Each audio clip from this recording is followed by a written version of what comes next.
The 2009 season comes to an end today here at Westmont High School as the Menlo Knights take on the Carmel Padres for the CCS Division IV Championship, and we're pleased to bring it to you here on CCSA. Alongside my partner Ray Calcagno, I'm Casey McGuire, and Ray, both of these teams have traveled different paths to get here. Carmel has steamrolled through their 2009 season, and the Menlo Knights, the number 2 seed, have had a bit of an up and down year, but they seem to be rolling coming into this game. Agreed, Casey. And what I would say about this particular game is that, defense is what really brought Menlo here in the last 6-7 games.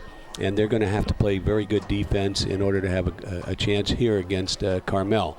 Carmel, as we know, is a undefeated team and a team that puts up a lot of points. Menlo can play a shootout type of approach, but I think if they play a high-scoring game, it might favor Carmel. What they want to do is keep it a little bit lower scoring, I think, somewhat similar to what they've done in the most recent games where they've been able to maintain and keep control of the ball. And it looks like we're going to get an award here for Menlo. They won the Academic Scholarship Award, the highest academic GPA in the football season. So congratulations to Menlo on that, and we're ready to go ahead and get started now. The championship game is underway with a high booming kick that's going to go into the end zone for a touchback. So the Menlo Knights will start 1st and 10 at the 20-yard line. Senior quarterback Danny DeKroger in his last high school game, no matter win, lose, or draw. They pitch it to Bo Nichols on 1st down, and a play we've seen often throughout this season, picks up about 4 yards for the Menlo Knights, which is how they start this title game. Well, a nice shovel pass there, and Bo gets the reception and then picks up about 5 or 6 yards. So good start. 2nd down and 5.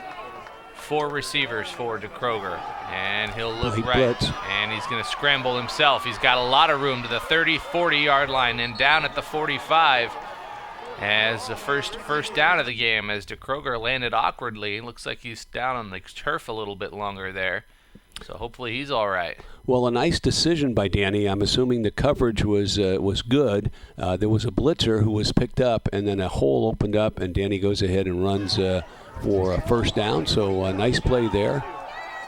1st and 10. Back under center is DeKroger, and he hits Tim Benton wide open over the middle of the field and into Carmel territory. So the Knights' passing game already in full swing. And it looks like it's zone coverage here. So Tim finds a little seam or crease in the middle there, makes a nice catch, and then picks up what appears to be another 1st down. So great job on this first possession by Menlo. Pass out right. That is complete as he hits Tim Benton in stride for a touchdown. Well, that's an awfully nice start. And we see, again, there's a blitz.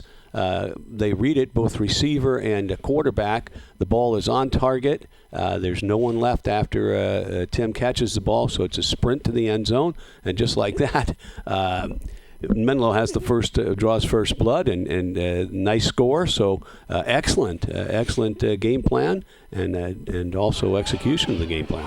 Couldn't have scripted an opening drive any better for the Menlo Knights as they go quickly downfield. 80 yards in for a touchdown. The extra point is good. And just like that, Menlo's got a 7-0 lead. But if you've seen any Carmel football games this year, they can put up the points. And you would think Menlo's going to need to keep this pace up if they want to hang on in this one. Well, the first thing you want to do is start with good defense, and let's see what Menlo goes ahead and does on this their opening kickoff. Carmel's opportunity to go ahead and get good field position here. Kick taken at the 10, and plenty of room up the middle for Dylan Hopkins. And Hopkins, just like that, has answered the Menlo touchdown. And with an extra point, we've got a tie ball game again. Well, Casey, Dylan is one of their top players. Maybe in hindsight, squib kicking would have been a better idea. But certainly there was a deep kick, a nice hole that opened up there, and then he just does the rest, out-sprinting any and all Menlo defenders. So, as you mentioned, barring the extra point, we will have a tie game, it looks like, unless they like to go for 2. So just like that, Carmel has answered, and Well, we knew they were explosive. Definitely. And it looks like maybe Menlo is offsides here, so that will change. Awful lot of waiting and misdirection type stuff on the extra point. Here comes an unbalanced line. Yes. And I don't think they made it. They're going to be a little bit short, it looks like here. Menlo reacting as though they didn't make it, and the officials emphatically state that as well. So that's a nice stand there. It is a very good stand defensively, and he definitely is not in the end zone. The ball didn't ever cross the goal line. So Menlo leads 7-6, and what looked like maybe a miscue or a mistake by Menlo jumping offsides on the apparent extra point, that was not the case. So here we go again, our third kickoff in the opening couple of minutes of this game,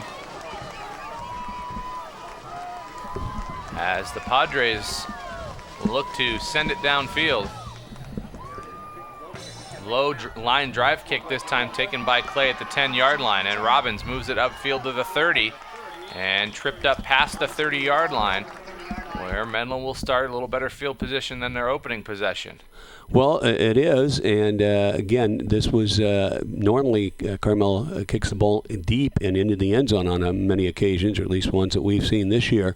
And here Clay gets an opportunity to run it and gets it out just past the 30-yard line. So good field position for Menlo. To Kroger to pass, and he's got a man open at the 35-yard line as Brig Badger moves it downfield a little bit, and it's good for about 5 on first down. Well, again, that looked like somewhat of a zone coverage, and Kroger finds the open receiver, and they pick up about 4 or 5 yards again on first down. So nice play there.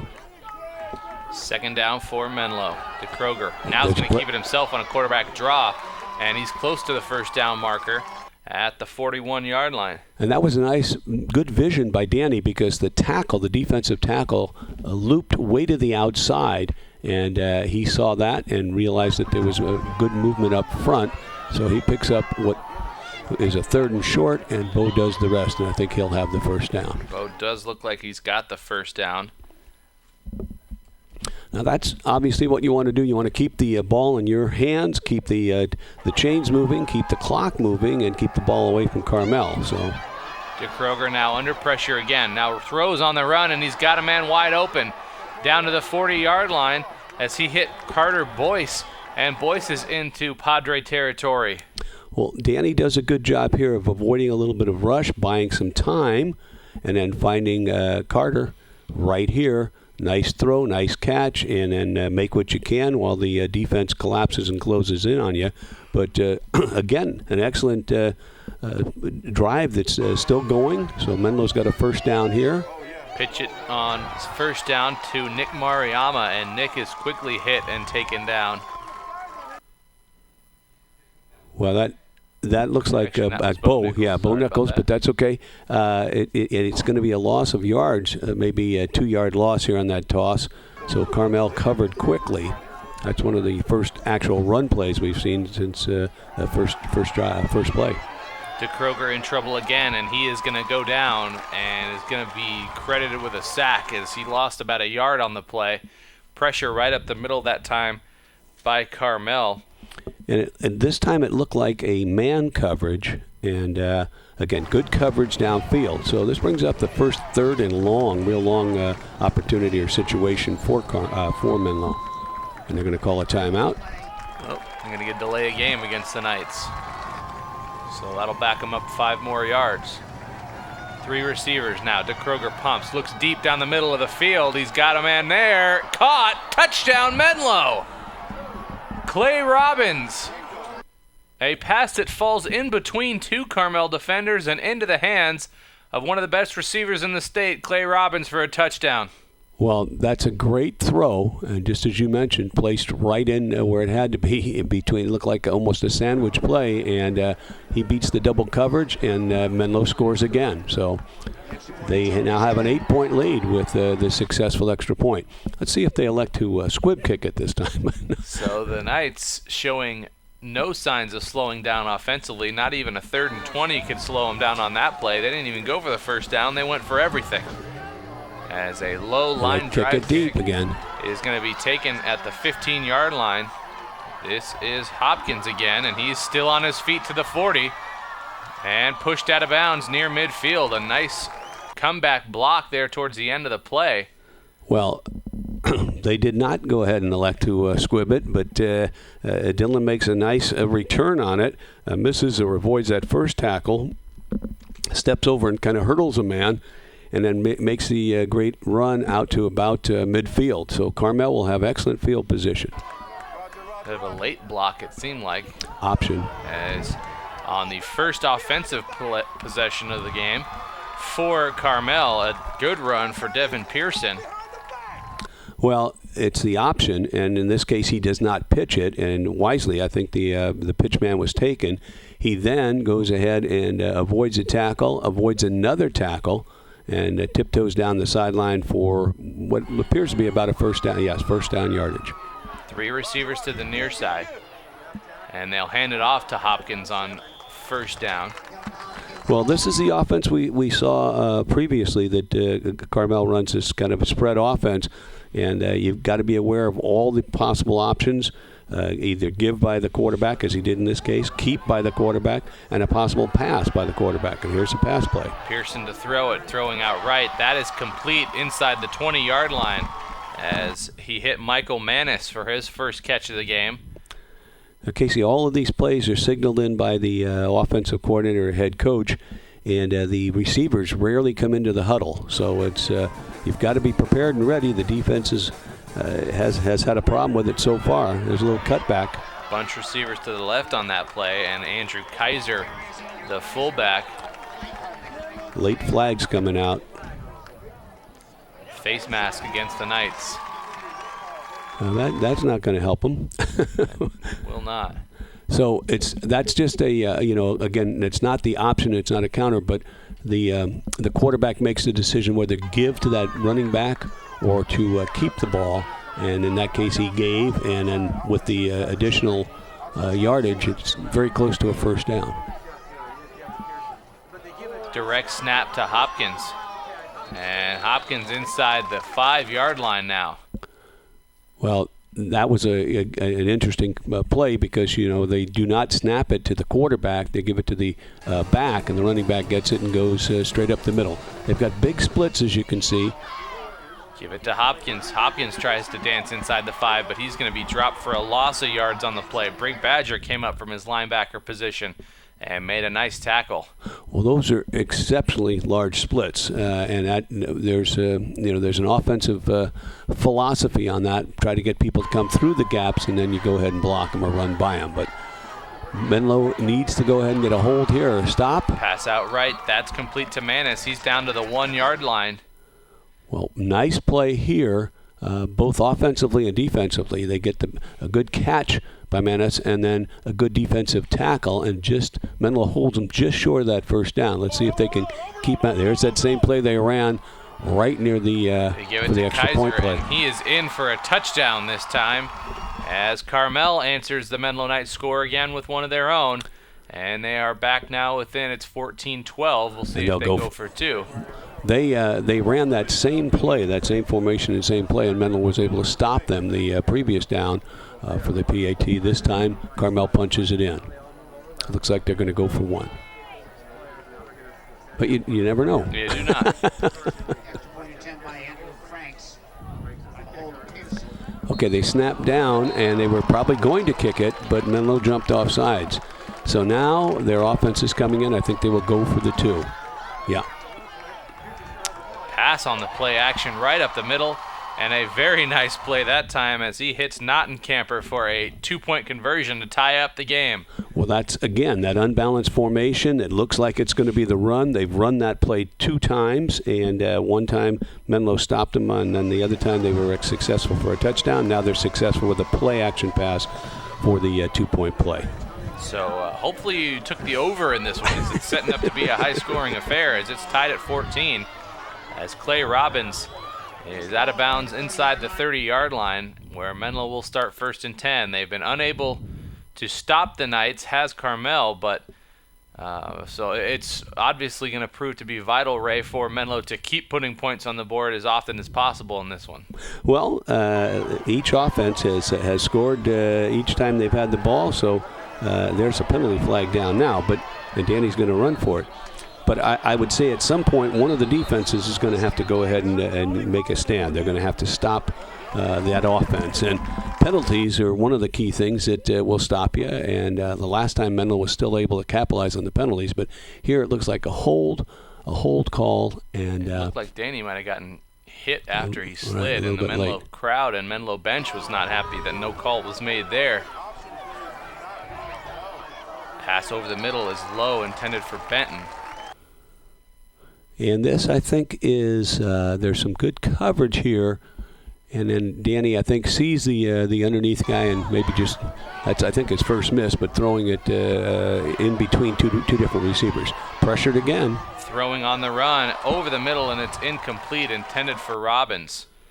You don't see that very often from Clay. And Danny, again, wisely moves up into the pocket, throws on the run. That was a good throw, and just one of those that they didn't go ahead and hang on to or catch. 3rd and long. 3rd and long indeed. DeKroger rolling. He's in trouble, and he's going to go down at the 2-yard line. Well, it appears they ran out of room, and there was good coverage by Carmel, and then the pass rush eventually gets to Danny.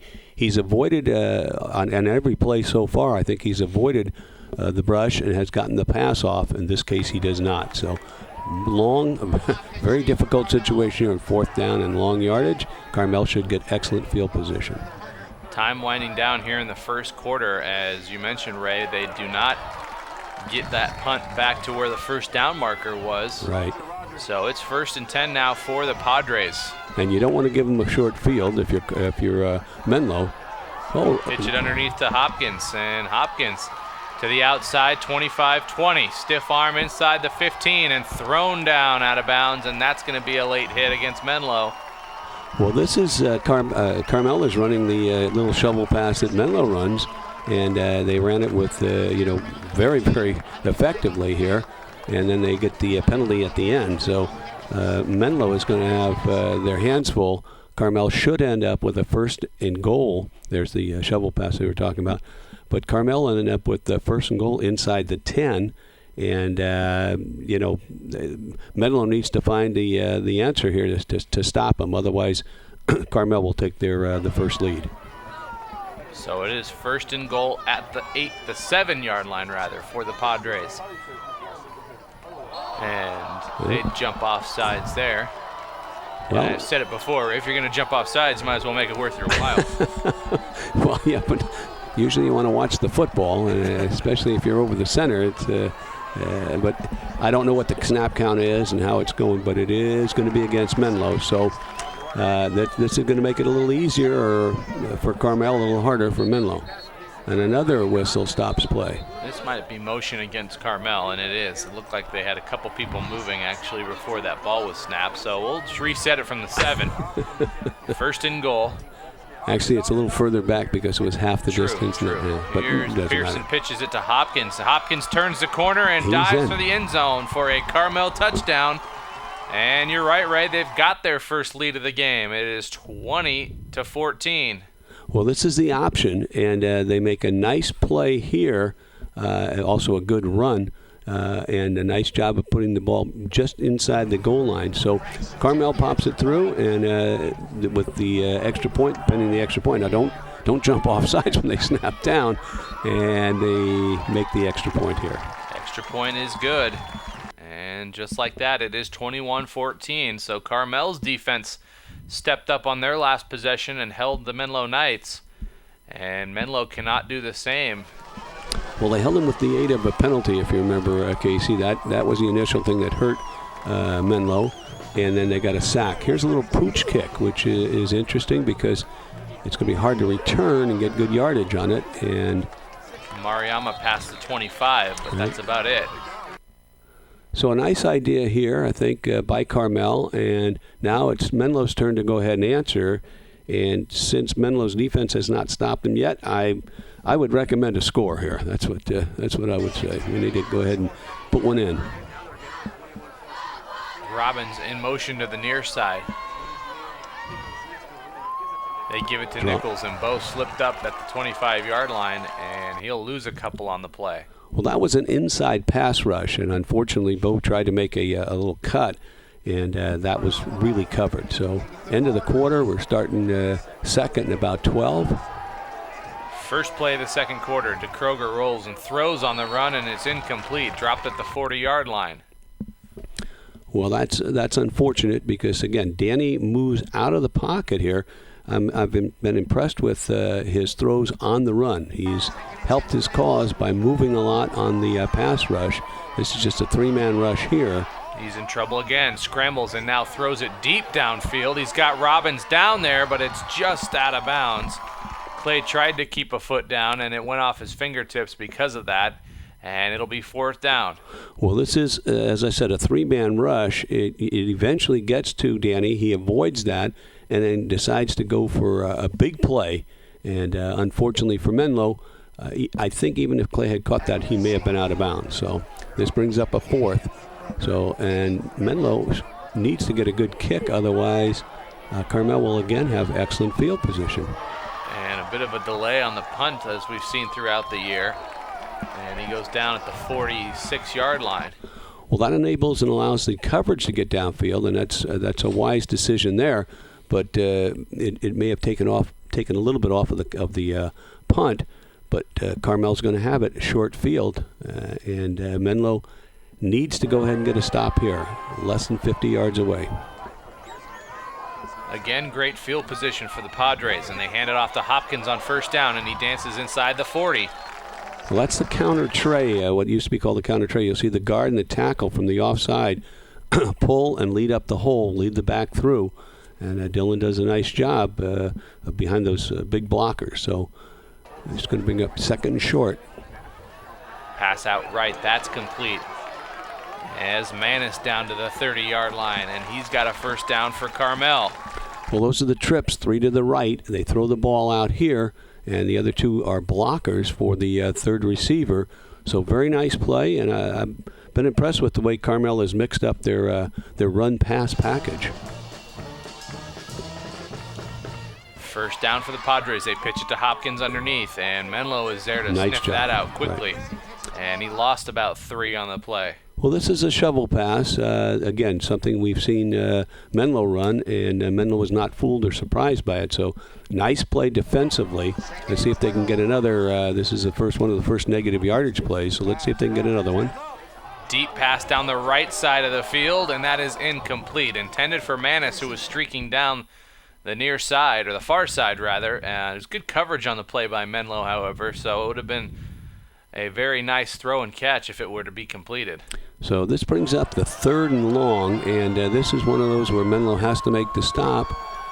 Carmel's looking to go ahead and complete it. Pearson rolls, throws, caught, touchdown, Carmel. Well, I have to think there was a blown coverage on that one, Casey, because there's no one deep, and you want to have, they have 3 receivers to that side. They kind of flooded the area, and I don't know what the mistake was, but I think it was a mistake, coverage mistake by Menlo. Nonetheless, it's another touchdown to ring up some more points for Carmel. So they add the extra point as Pearson finds Martin Enriquez for the score. A 39-yard touchdown pass to Enriquez, and it's a 14-point deficit now for the Menlo Knights. Again, let's see if they elect to kick deep, and or that pooch again, pooch. And good coverage. Very good coverage, as that's down to the 35 for Menlo.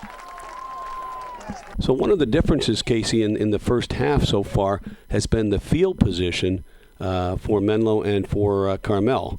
Although Menlo has scored and done a nice job, they've had to go, in most cases, 70 or more yards. Carmel has had a lot of short fields, and in one case didn't even, they ran the kickoff back. So big difference there. Hand it off to Bo. He fights to get back to the line of scrimmage, maybe picks up another yard or two. And it's 2nd down and 8. And again, that's the draw that we saw Carmel blitzing up the middle the last time and stopped it successfully. This time, a little bit better yardage, and now keeps the pressure, well, maybe keeps the pressure off of Danny. Danny's going to run, and he cuts to the outside, still on his feet to the 45 and out of bounds near midfield. So DeKroger, as we've seen all year, and it seems like, Ray, he's gotten better at this as the year has gone on. He's been able to avoid the rush, and if he doesn't throw it after avoiding the rush, he's been able to scramble pretty efficiently. Agreed, and he has made a lot of plays with his feet, and so that's what you want out of a talented quarterback, not only the ability to pass, but to run for those first downs. We say that, and it looks like it's going to be a sack on this one. I guess that's my fault. I apologize. Well, you can't do it every time, but that's true. That was a late blitz, and they picked up the blitz, but it also, there were 2 blitzers, I believe, and what happened was the protection eventually broke down. There was coverage, and Danny was kind of running and not looking to see, who he could throw it to. 4 receivers for DeKroger. Again, a lot of pressure. Again. Now he scrambles, and he's able to get rid of it, and it's incomplete. Good job by Clay Robbins coming back to his quarterback who was in trouble, but the pass was a little high.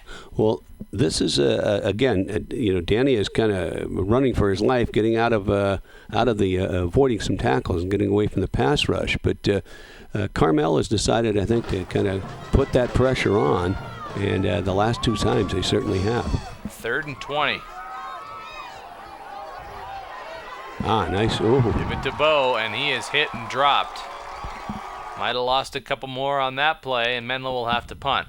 Well, a good, wise play. Both Carmel, I think they had somebody kind of spying. We've talked about this before, looking for that one back in the backfield, see if they can get him. And they did, but it was a good call, I thought, by Menlo. Punt goes out of bounds at the 40-yard line. I think it's going to be a little further. Well, it's right at the 40. Okay. Yeah, stops at the 40. So this is the worst. Unable to stop Carmel. This is the worst field position Carmel's had. A little reverse. And a pass off of it. Looks like deep down the field, a good-looking pass, and it's incomplete, intended for Michael Manis, but it falls short as Garrett Woodward, who was coming around on a reverse, aired it out, and he had a nice-looking pass there. Well, he did. It was a well-designed play, but and also well-defended by Menlo. So this brings up a 2nd down. That was the option with the end around, and here's a give to the back. Hopkins, he is hit and taken down. So good defense that time by Menlo, as it was Nate Rosenblum who was the first one there for Menlo, slowing the play up. Well, this is something Menlo did the last series. They were able to stop him for two downs in a row. So this brings up the key play right now, 3rd down. Menlo needs to make a stop here. They cannot allow them to get good field position and maybe another score. And they do. They do indeed. Well, wait a minute. They haven't yet. Of Carter Boyce, and down goes Pearson. So Carmel in an unfamiliar position here. It's 4th down. Right. And I think that had to be good coverage downfield, which enabled, which stopped them initially and then allowed the pass rush to go ahead and make the stop. So it is, Menlo had too many players on the field there at one point, but and so they do wisely call a timeout, because that would have, given Carmel a first down. 6 minutes to go here, first half. High snap. Here's a break. Here's a break if they can go ahead and get to it. If they can grab it, but it's picked up and kicked away. A nice very play. Nice job by the punter for Carmel. And it's going to be down at the 35-yard line. So Menlo was unable to get back there and take advantage of the high snap. That's Andrew Franks, who is, I think, their safety, is their kicker as well as their punter. And he does a nice job here. And it ends up being a